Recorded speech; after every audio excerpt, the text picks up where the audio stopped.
Invitamos ahora a subir al escenario a nuestro primer conferencista, el doctor Pablo Volcato, que disertará sobre el tema la idea de naturalización de la ciencia como meta y acceso a una verdadera cultura científica, un recorrido genealógico por las diferentes acepciones del tema del seminario.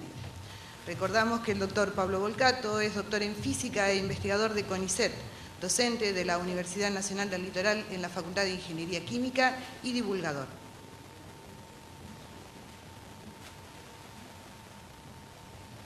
Bueno, ¿qué tal? ¿Se escucha? ¿Sí? Buenas tardes. Es un gusto poder estar aquí y haber accedido realmente con mucho placer a la invitación de Guillermo, de Marcelo, de David, para poder seguir aquí charlando cosas que ya venimos trabajando desde hace algún tiempo, con esta idea que estamos todavía poniéndole algún nombre, como decía Guillermo. En ese sentido también me siento sobre los hombros, digamos, con una responsabilidad importante que, bueno, trataremos entre todos de sacarla adelante. Como dijeron recién, permítanme por favor que saque la silla. Los de las ciencias exactas no nos sentamos para hablar.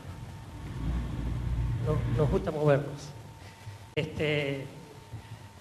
En este marco, bueno, un poco a pedido de los organizadores, como para empezar a tratar de tener alguna homogeneidad en el lenguaje o ver de qué cosas estamos hablando, lo primero que vamos a hacer entonces es tratar de definir algunos términos. Y esa definición, en este caso, como la voy a decir yo, es totalmente subjetiva, de una propia construcción que hemos hecho con todo un grupo de trabajo desde hace muchos años por haber estado involucrados en muchas de este tipo de actividades de construcción social de la ciencia y su popularización también. Entonces, el título que habíamos puesto es la idea de naturalización de la ciencia como meta y acceso a una verdadera cultura científica. Acá hay distintas palabras con cierto peso. Seguramente acá está la uña de Guillermo, agregando un recorrido genealógico por las diferentes acepciones del término. Bueno, la uña de alguien. Pero, sobre todo, cultura científica, naturalización, empecemos un poco a pensar eso, porque es hacia donde yo quiero verlo como la meta final, como el objetivo final. Siempre en estos casos me gusta a mí repetir dos o tres disparadores, dos o tres ejemplos, anécdotas que hemos tenido a lo largo de los años que nos figuran un poco como un buen comienzo, como para ver de dónde sale esta motivación, de dónde sale esta iniciativa de querer involucrarse en actividades de todo tipo. Según me estuvieron comentando, casi todos de ustedes algo están haciendo tratando de buscar difundir la ciencia en algún ámbito no tradicional. Entonces, voy a contar tres breves anécdotas como para dar este disparador, como para motivarnos un poco. Perdón, por si no se dieron cuenta, yo vengo de Santa Fe, soy parte de la Universidad Nacional del Litoral, la Facultad de Ingeniería Química, la Facultad de Humanidades y Ciencias y del Instituto de Física del Litoral de reciente creación y de doble dependencia. Entonces, en Santa Fe, hace casi 15 años, en el 2001, fíjense qué año tan singular, el coro de la Universidad Nacional del Litoral armó un espectáculo que no era solamente una presentación musical, sino que tenía todo un contenido conceptual. Y le llamó mercado.com. Y era de alguna manera una crítica a la época neoliberal que habíamos estado y cómo ciertas construcciones colectivas se veían frustradas, había desazón en la creación y esa exacerbación del individualismo y demás. Bueno, todo eso atado con música, ¿no? Entonces iban pasando entre tema y tema distintos personajes de la sociedad, que cada uno mostraba su queja, cada uno mostraba su angustia, cada uno mostraba su desazón. Así pasaba el maestro, que contaba sobre la realidad en el aula, pasaba el artista plástico, que no podía desarrollar sus actividades con vuelo, pasaban los chicos de la escuela, que tenían algún problema, los adolescentes, hasta las prostitutas pasaban y mostraban cuál era su lugar. el obrero, el trabajador, todos, menos los científicos. No hubo un solo científico, nadie que esté relacionado con la ciencia que haya estado representado en este espectáculo. Y ese error del que ideó el espectáculo, que fue un periodista que se llamó Eduardo Bauman, no, por supuesto que no. Él, ni más ni menos, lo que hizo fue poner en blanco sobre negro lo que el imaginario de la sociedad tenía. Y era una sociedad sin científicos, era una sociedad sin que los que están alrededor, los que te cruzás por la calle, no están involucrados en el trabajo de hacer ciencia. Y eso a mí me impactó mucho, como cuando vi el espectáculo, y yo no estoy, digamos, ¿qué es lo que está pasando acá? Entonces, hay algo en el circuito, digamos, cultural de la sociedad que está corrupto, que no está todo, digamos, hay algo que está incompleto. En el 2008, muchos años después, también en la universidad se generaron distintas actividades, como todos hacemos, y uno de ellos fue el concurso Hagamos Ciencia. El concurso Hagamos Ciencia era simplemente un concurso que a escuelas primarias y secundarias se le pedían que hagan un cartel que tenga que ver con ciencia.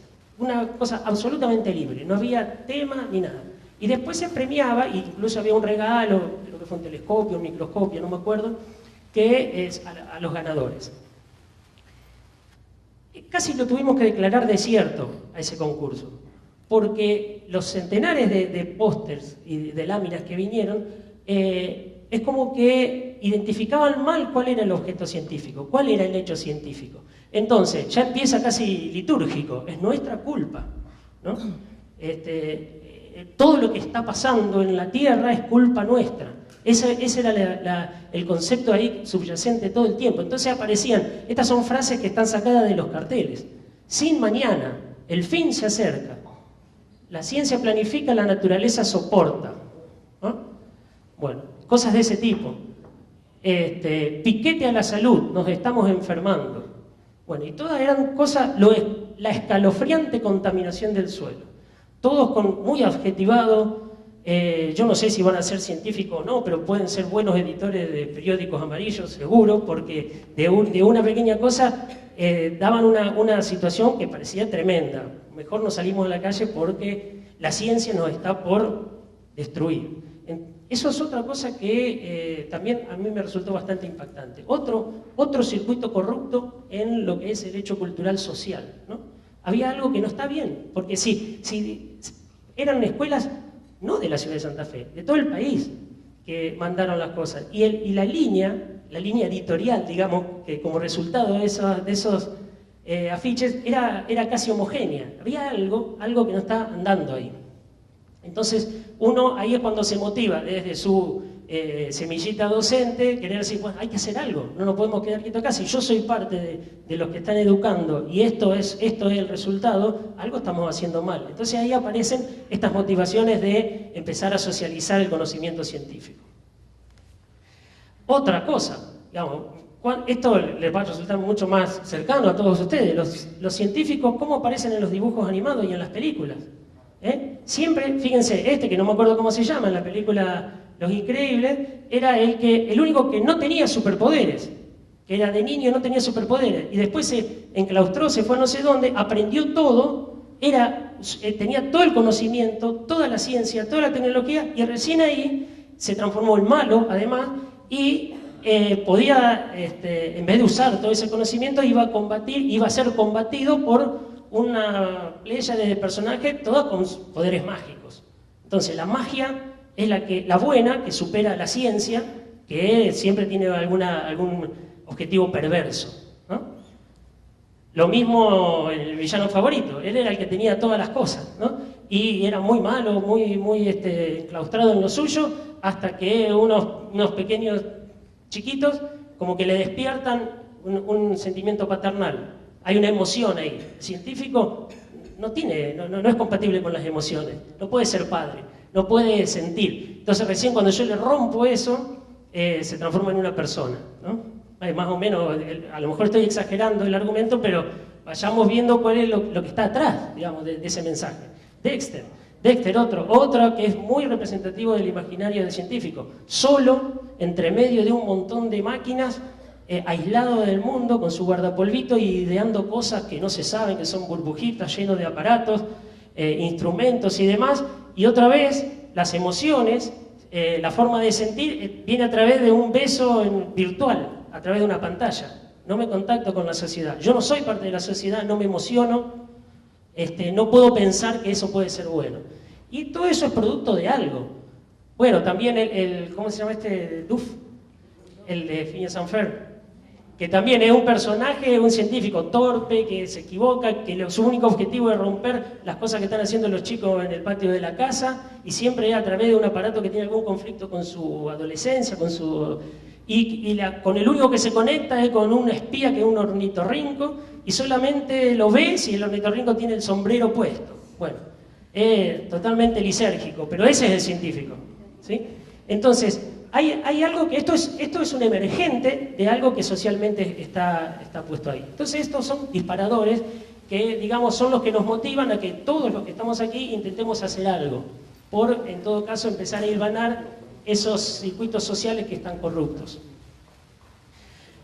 O sea,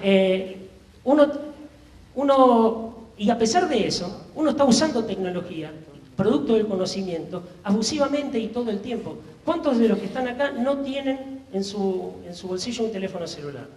¿Quién no tiene teléfono celular? Levante la mano. 0. Todos tienen su teléfono celular. Adentro del teléfono celular hay más o menos 10 premios Nobel de los últimos 100 años. O sea, que cosas que fueron conocimiento básico, el más básico, el que mereció el premio Nobel hace más o menos 100 años, ya está dentro de su teléfono y lo están usando todo el tiempo ustedes.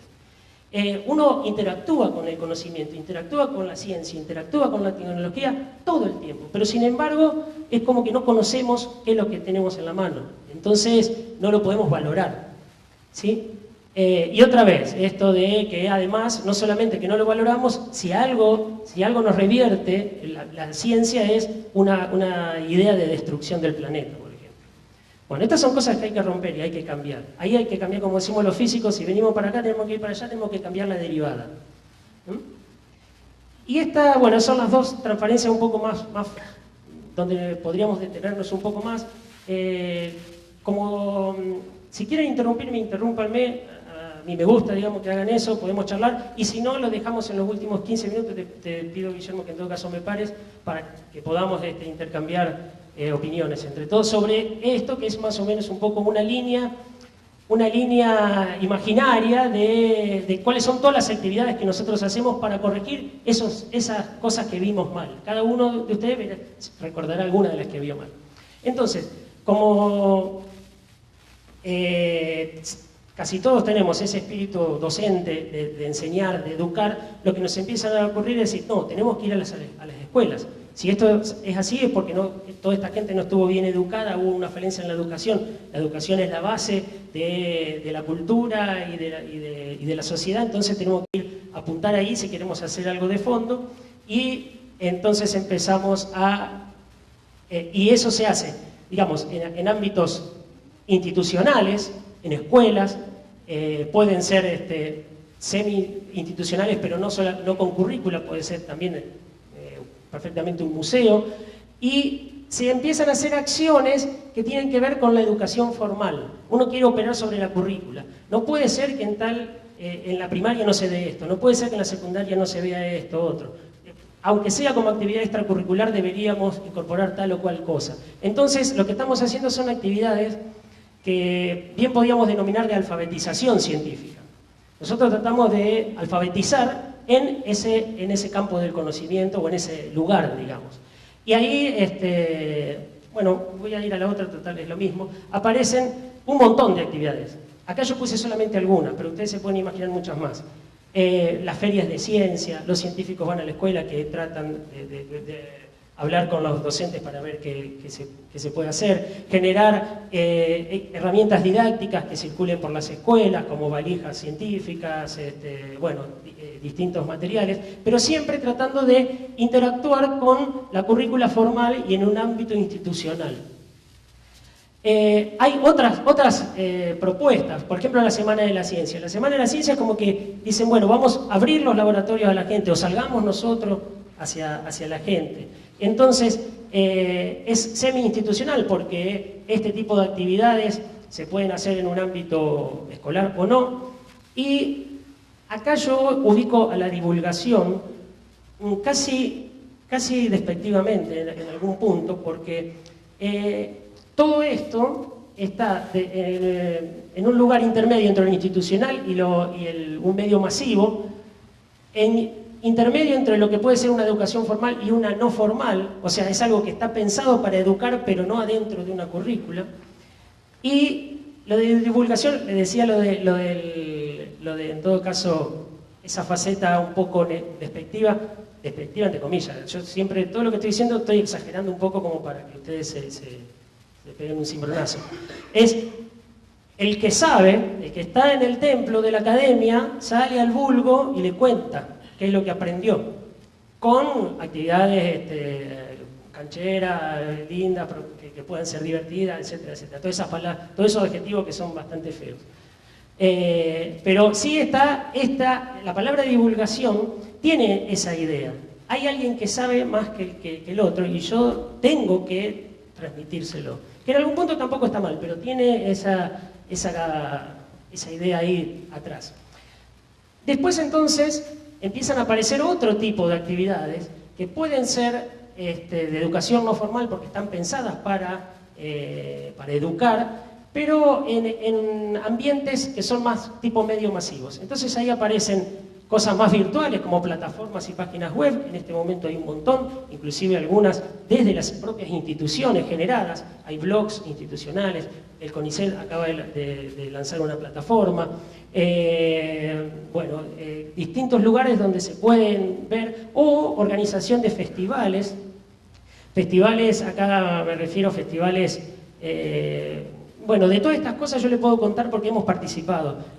Por ejemplo, en Santa Fe, en una facultad se hace el Festival de Matemáticas, el Festival de Física, el Festival de Química, y que no es exactamente una feria de ciencia, tampoco es una feria totalmente abierta, sino que está totalmente orientado para que haya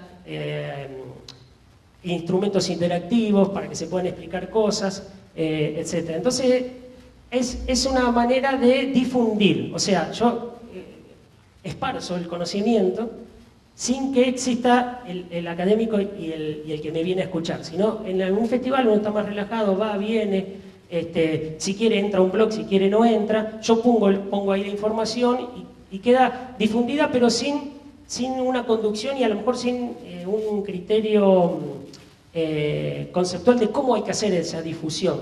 Entonces, inmediatamente viene acá la comunicación. La comunicación desde la misma profesión, me refiero, ¿no? La comunicación social, los periodistas, ahora la comunicación pública de la ciencia, hay toda una rama, digamos, dentro de los comunicadores sociales que están en la comunicación pública de la ciencia, o sea que estudian cómo hacer esa comunicación, los comunicadores visuales, porque toda la señalética, la folletería, cualquier producto en papel que uno haga o en carteles tiene que tener un concepto de cómo estar comunicado. Es decir, empiezan a aparecer otros actores que no solamente son los educadores, sino que también empiezan a aparecer necesariamente otros actores sociales. Y no es solamente el científico el que tiene que estar dedicado a esta actividad. Entonces, una vez que toda esta conceptualización desde los comunicadores sociales, la comunicación pública de la ciencia, los comunicadores visuales y demás, que obviamente interactúan con medios masivos de comunicación, ya estamos ingresando ahí en un terreno intermedio de lo que se puede llamar una educación formal a una informal. La educación informal uno la puede pensar como yo aprendí algo casi sin quererlo o sin ir a buscarlo especialmente. Abrí un diario y leí algo y lo aprendí, por ejemplo. Entonces, se empieza a masificar todo ese circuito de conocimiento y hay muchas otras actividades, no solamente abrir un diario. Acá la idea de los cafés científicos a mí me parece también muy interesante, porque es un ambiente totalmente relajado donde uno informalmente va y aprende algo. Esa masificación inmediatamente conduce a la popularización, o sea, hay mucha gente que empieza a acceder a muchas cosas, y desde muchos lugares diferentes. O sea, y desde muchos actores diferentes, no solamente desde el académico, el que sabe y el que le baja al vulgo las cosas. Aquí uno puede decir, yo popularicé, muchos lo conocen, pero necesito un último ingrediente, a mi modo de ver, que es el de la apropiación social del conocimiento. No solamente tiene que estar difundido, no solamente tiene que estar al acceso de todos, sino que en algún momento yo necesito, después de haber pasado por todo este proceso, haberme apropiado de ese conocimiento. Lo hice mío, entonces ahí yo creo que se cierra esta idea que también estaba planteando Guillermo, de la construcción social, y ahí pude emparchar y hilvanar todos esos puntos corruptos que tenían ese circuito cultural y social de los que habíamos hablado al principio. Cuando se juntan esas dos cosas, a mí me aparece una idea. Me aparece la idea de la naturalización del hecho científico. El hecho científico se me hizo natural culturalmente, lo hice propio de mi propio desarrollo como ser humano, como persona, en cualquier ambiente, así como naturalizo que exista el deporte, naturalizo que hay cine de arte y cine de no arte, naturalizo que puedo ir a ver que existen pintores, que existen, bueno, abogados, que existen arquitectos que me pueden embellecer una casa, un abogado que me puede resolver un problema. También naturalizo que hay personas que están pensando cómo progresar en el conocimiento, y que ese progreso en el conocimiento en algún momento se me va a transformar en una mejor calidad de vida a través de por ejemplo, a través de la tecnología o a través de la cultura en general. Por eso esta palabra que en algún momento me la observaron me la cuestionaron un poco, resulta como provocadora, y a partir de que me la identificaron como provocadora, la sigo usando más, porque da lugar a cierta discusión. Otra vez, socialmente, culturalmente, a lo mejor la palabra naturalización revierte sobre algo negativo. No naturalicemos la violencia de género, no naturalicemos la pobreza. O sea, son cosas que como no dejemos pasar cosas que son negativas, pero digo, olvídense de eso y piensen lo que nosotros tenemos incorporados culturalmente, un montón de cosas que están naturalmente incorporadas y que no vino, y que no es que en el momento que nacimos ya la teníamos, la fuimos adquiriendo por nuestro propio desarrollo del día a día. Entonces, si yo identifico que una persona está instruida y naturalmente incorpora el hecho científico, para mí llegué a la meta que observo como la última, ¿no? Esto está puesto como una línea, quizá uno lo podría pensar como una pirámide, donde por supuesto que este objetivo final no es posible si no existieron todos los otros, y en forma piramidal. Tengo que empezar por las ideas de alfabetización. Y obviamente está bien que todos empecemos a pensar que ahí hay que interactuar, porque efectivamente es el lugar correcto. Esto lo dejo un poco como picando, y simplemente, para aflojar un poco toda esta perorata, les voy a mostrar, como sé también que la mayoría, si ustedes empiezan a pensar en lo que estuvimos charlando recién, y las propias actividades que ustedes están haciendo en el proceso de socializar la ciencia o construir socialmente el conocimiento y demás, están más o menos por esta zona, ¿sí? En actividades de talleres de ciencia, clubes de ciencia, ferias, interactuar con los alumnos, con ambientes escolares. Entonces yo voy a contar un par de experiencias que están más cerca de por acá, experiencias que hemos vivido. Que es cómo interactuamos sobre todo en cierta educación informal y en algunos medios de comunicación en particular.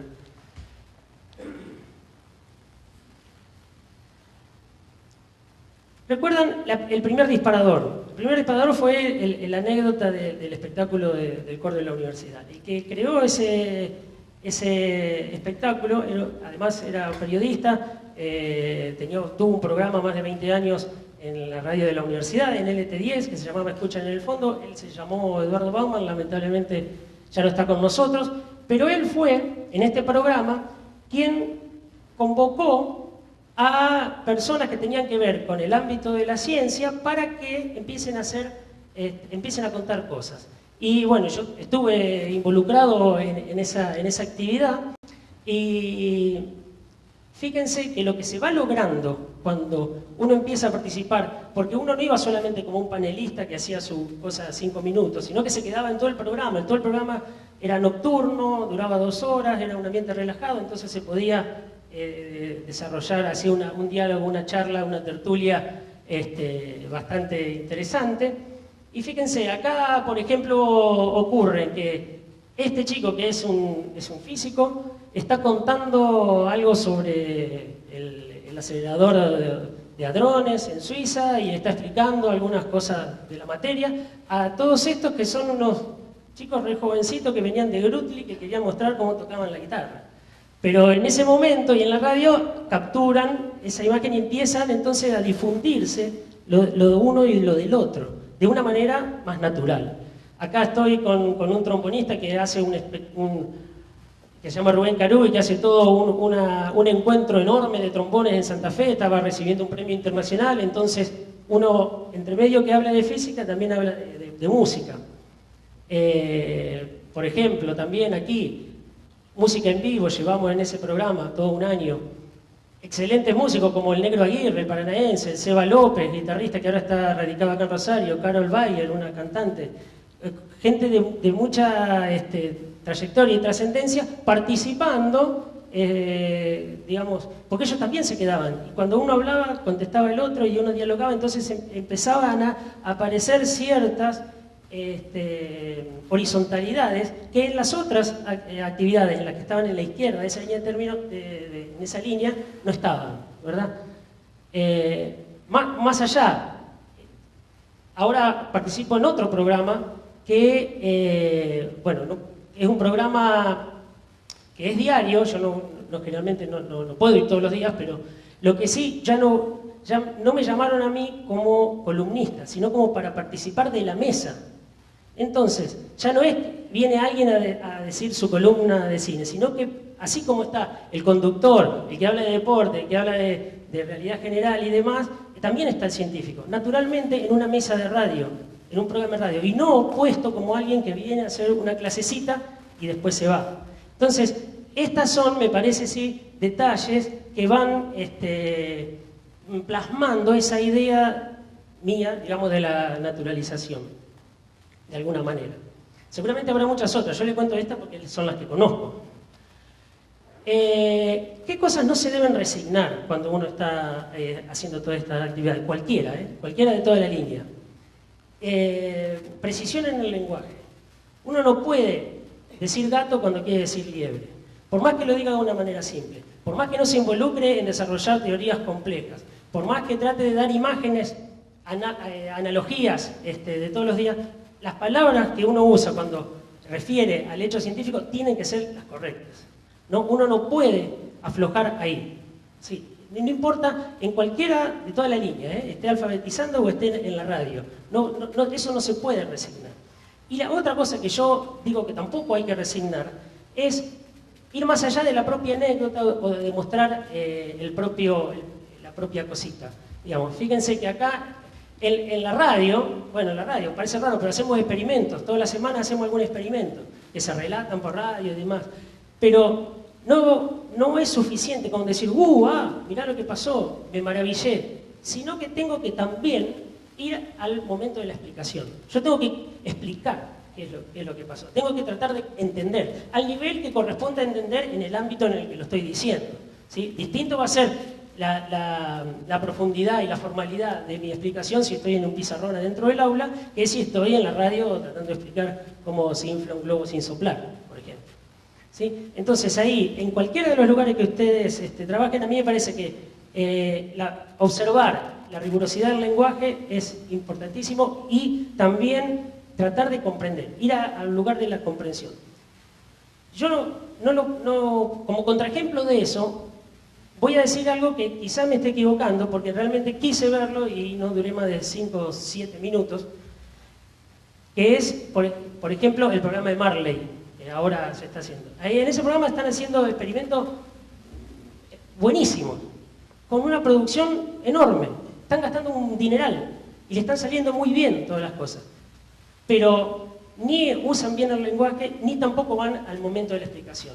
Simplemente se queda en la sorpresa torpe de Marley diciendo, guarda, que está por explotar todo y demás. Entonces queda como un show que podría ser cualquier otra cosa. Entonces estamos perdiendo una excelente oportunidad de poder empezar a enlazar todas estas cosas que están corruptas. Así que ahí lo veo quizás como un contraejemplo de algo que está muy bien hecho por un lado, pero muy mal comprendido o conceptualizado de qué es lo que estoy haciendo. Más allá de que son copias de otros programas de televisión. Y otro peligro. En los últimos años están apareciendo muchas más noticias con algún corte científico en los medios de comunicación. En portales, el portal después lo levanta un programa de radio, un programa de tele, y se va entonces amplificando y va rebotando esa información. Pero que hay que tener mucho cuidado,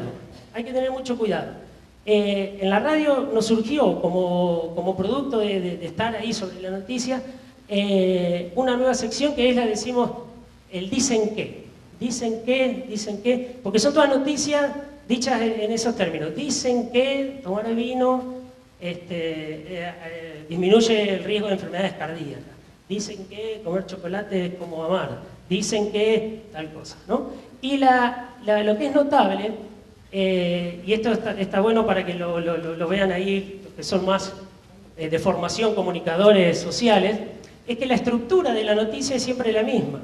Empieza, un estudio alemán publicado en la revista no sé cuál, o científicos de la universidad de no sé qué, dijeron que tal cosa. Después dan algún párrafo que tiene alguna idea metodológica, y después alguna conclusión final. Pero, ¿de dónde sale la noticia? Y ahora es muy fácil saber si esa noticia tiene algún asidero más o menos real o algún asidero que no lo sea. En la forma de leerla y cómo está redactado, bueno, son casi indistinguibles. Pero ahí hemos detectado como tres tipos de dicen que. Uno que surge de una noticia absolutamente inventada, absolutamente falsa. Otra que está como tergiversada, un estudio que se hizo en ciertos camarones, después se publicita como que tiene algún impacto o no impacto, sino que en realidad no es sobre camarones, sino que es sobre los humanos, la salud y cosas de ese tipo, u otras que están levemente corregidas y otras que están bien. Hay un paper y está bien traducido en el lenguaje que corresponde el contenido final del paper. Y muchas de estas, esto también lo digo acá porque todos nosotros vamos a ser actores y vamos a tratar de operar sobre cada una de esas cosas. Nosotros estamos acá porque queremos socializar, queremos progresar y transmitirle a otra gente novedades, actividades, descubrimientos, cuestiones que tienen que ver con ciencia. Entonces, no compremos todo lo que nos viene, establezcamos algún criterio. Fíjense que este tipo de noticias, además, no tienen que ver con una realidad local, sino que son ya globalizadas. Versión 2007, este título. Bueno, esta es una de las típicas noticias que son desde la falsedad total. Salió en un diario que se llama News of the World, el de Murdoch. Nada de cierto tiene esto, nada de cierto tiene, así que lo lamento.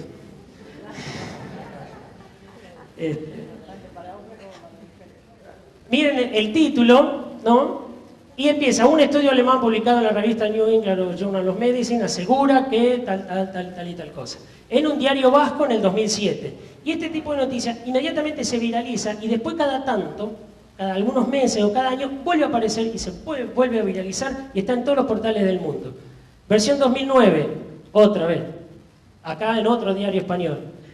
Y lo notable de esto es que es cortar y pegar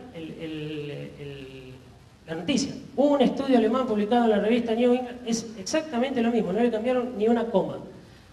Versión 2011, solamente el editor es el que cambia, que dice, ahora hay una excusa científica.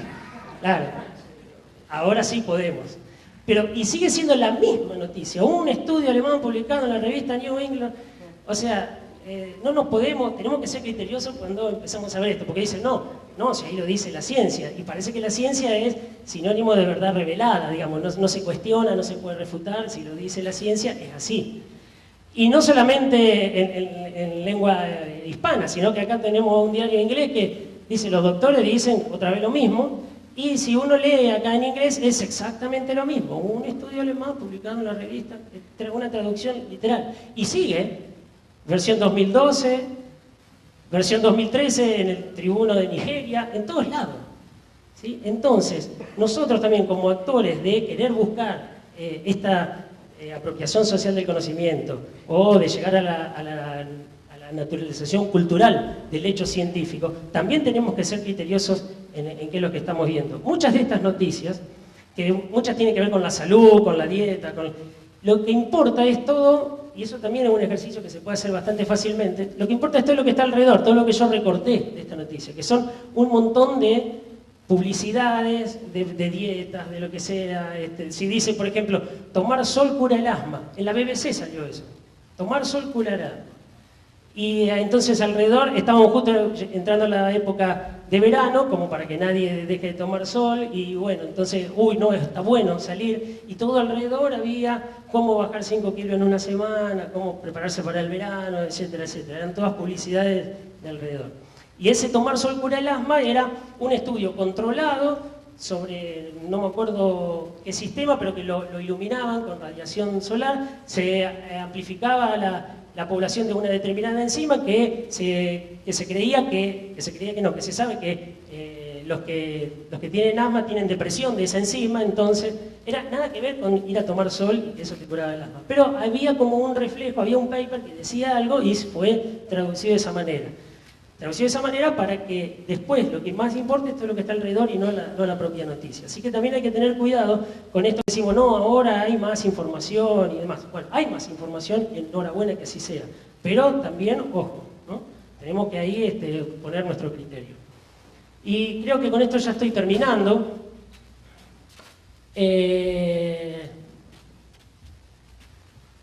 Bueno, otra cosa que hay que hacer, sí, bueno, esto lo agregué ahora último, es algo que sí me parece interesante, porque culturalmente, si esto está apareciendo es porque culturalmente la sociedad también lo está requiriendo, es que se valoricen ciertos logros científicos, en todo caso acá sí estoy hablando de algo más regional. En distintos diarios, bueno, esto fue bastante reciente, el trabajo de Rabinovich sobre ciertas depresores de algunas actividades sobre el cáncer, que salió como tapa de la revista Cell, que es la más importante en el ámbito, y que acá también hay una cosa curiosa que también me pareció interesante para verlo con esta sinergia que es necesaria, es imprescindible, de que no solamente los científicos tienen que estar, sino tienen que estar muchos otros actores para poder llegar a eso. Y le hablaba de los comunicadores sociales y los comunicadores audiovisuales también. La revista Cell, cuando identifica un buen trabajo, le pide a los autores del trabajo que hagan como una reseña, que le manden algún videíto.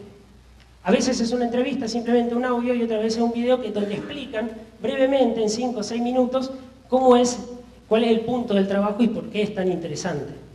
Entonces pidieron esto a la gente del grupo, y lo que hicieron fue, no sé quién lo hizo, no sé si el Ministerio de Ciencia creería que lo hizo, o alguna productora que lo hizo para el Ministerio de Ciencia, hizo como una especie de novela negra, donde estaban los investigadores buscando y que pensaban que era lo que encontraban, y los actores de esa novela negra son los propios investigadores que hicieron el trabajo. Por supuesto que después de eso, quedó como un pequeño corto de novela policial negra explicando cuál era el punto del trabajo, y después estaba la explicación un poco más académica en ese breve posteo que hicieron en la página principal de la revista Cell también.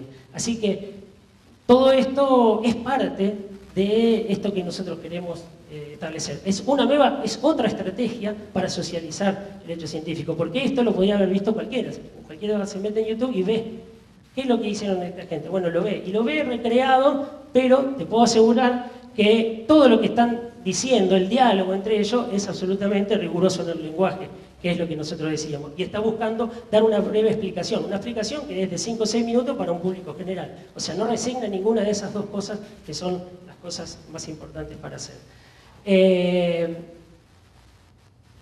Entonces, hemos visto que hay un montón de actores, un montón de disciplinas, un montón de instancias donde participar. Ninguno puede cubrir toda la línea. Entonces hay que tener claro, cuando uno quiere hacer alguna acción, en qué lugar está ubicado de toda esa línea. Porque es todo un proceso cultural que nosotros seríamos muy vanidoso si creyéramos que podríamos cumplirlo entero. Entonces uno se queda en alguno de esos lugares. Cuando desde las instituciones, desde los estados, se genere alguna línea de política al respecto, uno tiene que tener claro en dónde está operando y en dónde está actuando, como también para tener dimensionada y mensurada cuál es el impacto que prevé tener de toda esa actividad. Así que, bueno, los dejo seguir trabajando en el seminario y muchas gracias.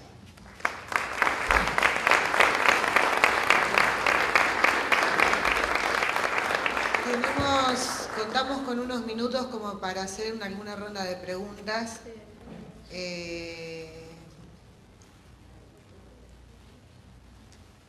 ¿Alguna inquietud? Aprovechando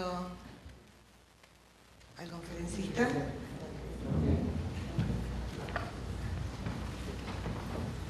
Mientras el resto de los seminaristas se van animando, piensan en participar de alguna manera en alguna pregunta.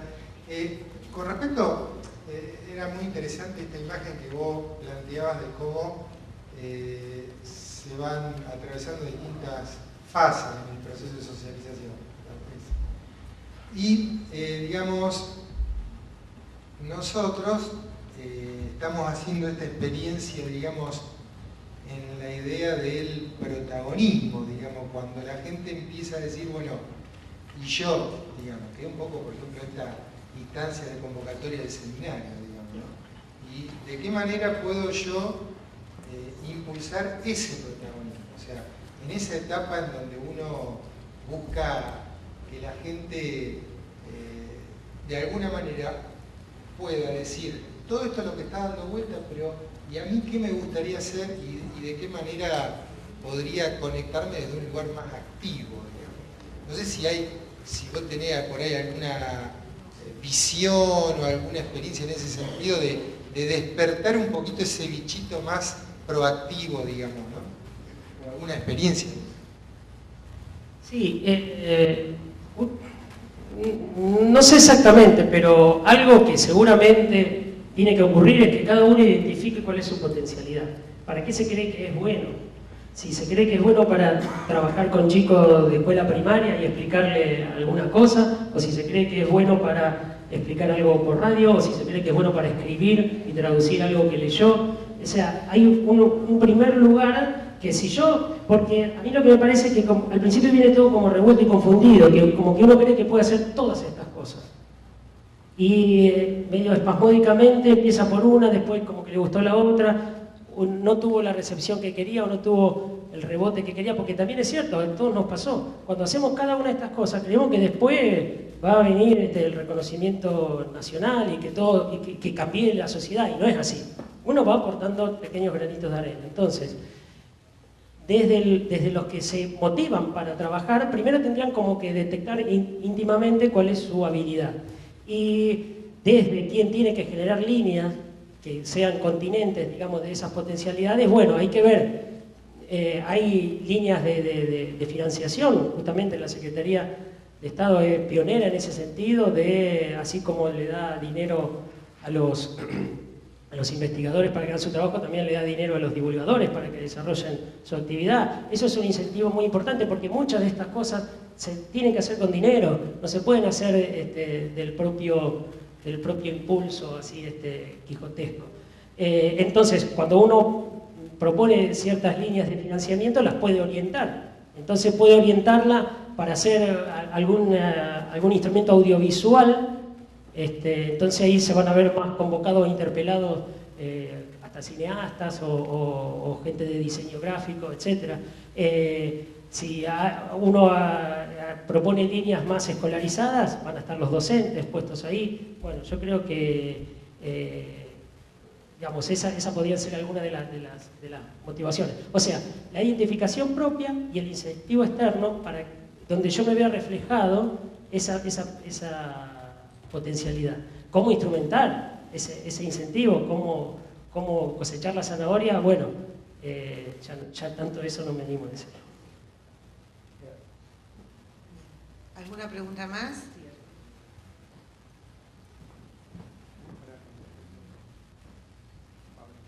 Saber tu opinión sobre, por ejemplo, qué es más fácil, la divulgación de un hecho científico o lo que ese hecho científico se traduce en un producto tecnológico. O sea, mi pregunta va porque los jóvenes están de alguna manera muy naturalizados con todos los productos fabricados por la ciencia. A lo mejor no conocen los principios que hacen funcionar ese aparato.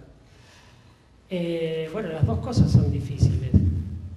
Vos preguntabas qué era más difícil, si divulgar. Me parece que es mucho más sencillo naturalizar el hecho del producto ya terminado, pero que se desconoce el principio que lo hace funcionar, o sea, la parte científica del producto ya terminado. Bueno, y ahí tenemos que estar nosotros para poder explicar eso. Y no es fácil. Justamente, hará 15 días, 15 días más o menos, en un café científico que se hizo en la ciudad de Santa Fe, el primero del año que organizó la Secretaría, era exactamente en ese punto. El título del seminario del café era ¿cuánta inteligencia tiene un teléfono inteligente? Entonces, ahí les mostrábamos, les explicábamos, es esta cosa que ya no debería llamarse teléfono, que es un multiinstrumento, que tiene un montón de sensores, que cada uno de ellos tiene alguna actividad, o sea, no le contamos la última aplicación de Android, porque también el que está naturalizado con el uso del teléfono la conoce, pero lo que sí le mostramos es por qué esa aplicación funciona, dónde está midiendo y cómo se puede utilizar. Adentro de un teléfono celular, yo no sé si lo dije, hay del orden de 10 premios Nobel en física en los últimos 100 años. Entonces, fíjate vos si hay cosas para hacer. Y que ese objeto también se puede revertir en algún conocimiento áulico, también dimos la sugerencia, por ejemplo, midiendo de 4 maneras diferentes la aceleración de la gravedad en el café científico, usando como único instrumento el teléfono celular, ni siquiera una regla, nada, solamente el teléfono celular. Y explicamos por qué podía medir cada una de esas cosas. Entonces, ese tipo de actividades también se puede hacer y son imprescindibles que se hagan. Hay que hacer un esfuerzo para que no solamente se naturalice cómo usar la última aplicación, sino que uno tenga conciencia de qué es todo lo que está ahí adentro, ¿sí? Eso, pero guarda, también hay otra cosa. Divulgar un conocimiento científico, un nuevo descubrimiento, no siempre tiene que tener como última respuesta el ¿para qué me sirve? No siempre, porque a lo mejor en la urgencia de que decir, bueno, ¿y esto para qué me sirve? Uno soslaya un montón de cosas interesantes antes. Es más, cualquier cosa que sirve pasó por un montón de estadios previos que la gente que lo fue descubriendo no sabía para qué le sirve. Ninguno de esos 10 premios Nobel que están dentro del teléfono celular, cuando se lo ganó en su discurso dijo, uy, esto qué bueno que va a estar con mi próximo smartphone. No sabía para qué se iba a usar, pero están ahí adentro.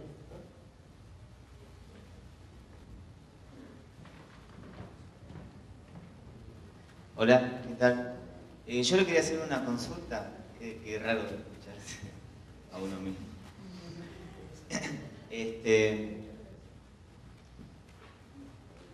En relación un poco a los argumentos de ir explicando cada una de estas dimensiones encerradas en el saber científico y cómo comunicarlo, desde qué estrategias y demás, me pareció escuchar, y acá viene mi pregunta, una idea muy ligada, digamos, al progreso de la ciencia y a que esto indefectiblemente nos lleva a la mejora de una calidad de vida.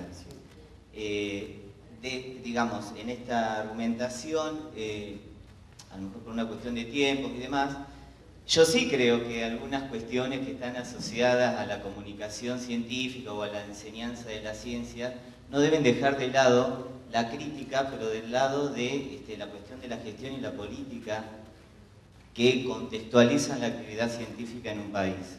En ese sentido, sí, hay cuestiones que son críticas y que también son importantes involucrarlas en este esquema en relación al qué, el para qué y el para quién se investiga. Está bien, a mi entender, saber cómo se explican los procesos que están dentro de un aparato tecnológico, pero también las consecuencias sociales y culturales y todo lo que lleva arrastrado este proceso histórico, también me parece importante tenerlos en cuenta cuando nos posicionamos desde alguno de estos roles para trabajar este tema. Totalmente de acuerdo con vos. Por supuesto, la ciencia no es neutral. La ciencia no es neutral. Uno busca el conocimiento, sí, por una motivación más primitiva, pero la forma en la que la conduce no es neutral y uno tiene que tener conciencia de su contexto. Eso tiene que ser así. Hay personas que a lo mejor saben muy bien cómo funciona la micromáquina, que es el acelerómetro del teléfono, pero que no puede todavía visualizar ese contexto, pero va a haber uno que está al lado de él que sí. Entonces, esto es una construcción colectiva, como bien dijo Guillermo. Ninguno puede transitar todo este camino y ninguno lo hace solo como Dexter, ¿no? Sí, eso es así.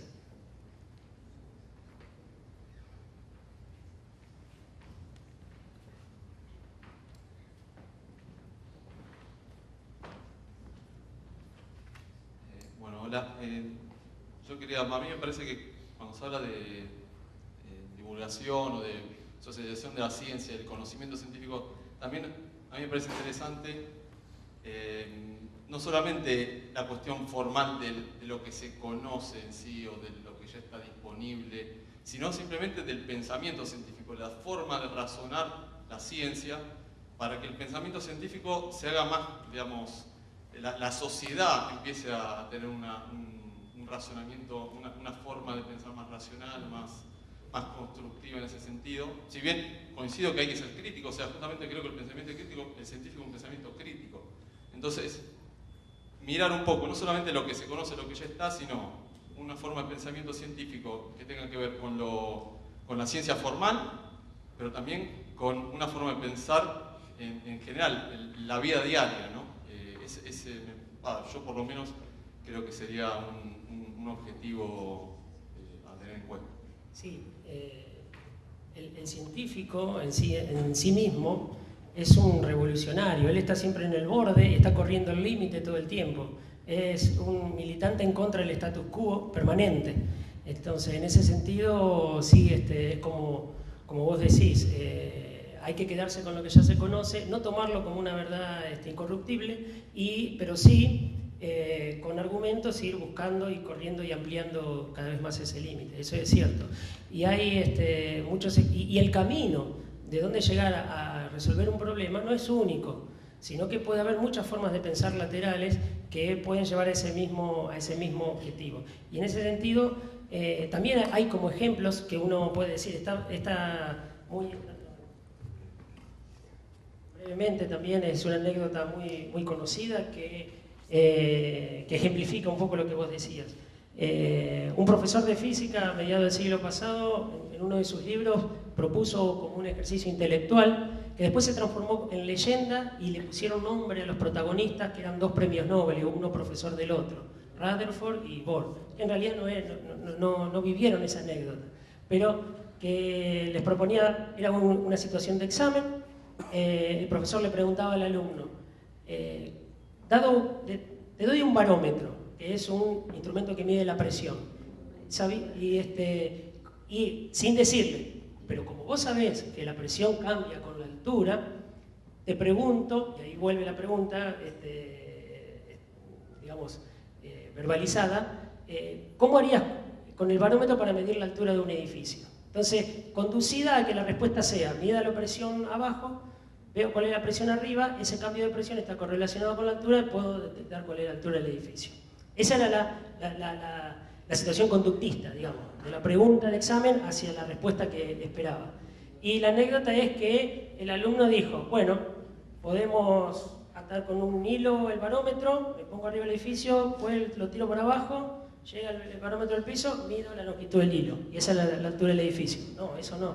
Bueno, lo hago como un péndulo, mido el periodo del péndulo está relacionado con la longitud de la oscilación del péndulo, entonces esa es la altura del edificio. No, eso no. Bueno, pongo un barómetro, otro, y cuántos barómetros entran en el edificio, entonces tiene esta altura. No, eso no. Bueno, no sé, le toco con el barómetro la puerta al portero y le digo, yo le regalo este barómetro si me dice qué altura tiene el edificio. Bueno, y así hay una serie de respuestas, todas que conducían a la solución del problema, pero que no era la esperada, digamos, desde el lugar conductista. Ese tipo de actitud, esa forma de pensar, hay que estar permanentemente haciéndola cuando uno transmite algún conocimiento científico. Las cosas no es que son así y son así porque son así y no se pueden cambiar. Sí, siempre se pueden cambiar y siempre se puede llegar por otro lugar. Pero ojo, tuve que tener todo el conocimiento, tuve que saber que el péndulo, el periodo del péndulo estaba correlacionado con la longitud, tuve que saber, bueno, etcétera, etcétera. Ah, la otra, lo tiro, mido el tiempo de caída, eso tiene que ver con la altura. Tuve que saber un montón de cosas para poder llegar a la misma solución. Desde un conocimiento formal muy establecido y consolidado, yo voy buscando romper esas barreras, ese límite y corriéndola, rompo el status quo. Pero desde el propio conocimiento, no desde la voladura, así, yo me imagino que... Bueno, puede ser. Bien. Agradecemos la participación del doctor Pablo Volcato.